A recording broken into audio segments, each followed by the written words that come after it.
Hallo julle, welkom by Inspirasiespasie. Ek luister onlangs 'n stalkie wat vertel van 'n jong man wat in 'n werksonderhoud vir sy werkgewer sê dat hy rustig deur enige storm kan slaap. En so gebeur dit nie lank na die jong man aangestel is dat daar 'n ewige storm uitbreek deur die nag.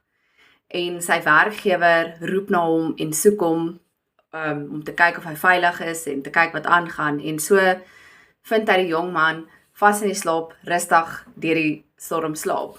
En die werkgewer besluit hy gaan nou ondersoek instel oor hoekom hierdie jong man so deur die storm kan slaap. En hy besef dat die jong man deur die dag reeds al die gereedskap geberg het, die diere toegemaak het, reeds deure toegemaak het, alles toegemaak het wat nodig was, sodat toe die storm in die aand kom, hy rustig deur die nag kon slaap of deur die storm kon slaap, omdat hy reeds voorbereid was vir die storm en dat hy reeds sy voorbereiding gedoen het tydens die werksdag.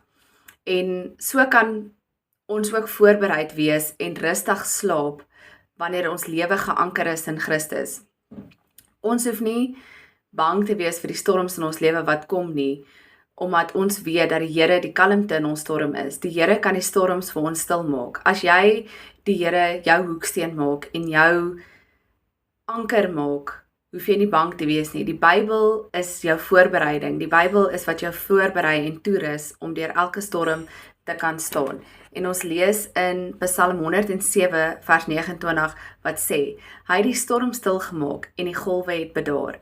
So jy kan rustig slaap deur enige storm in jou lewe en weet dat die Here die een is wat die storm in jou lewe stil maak.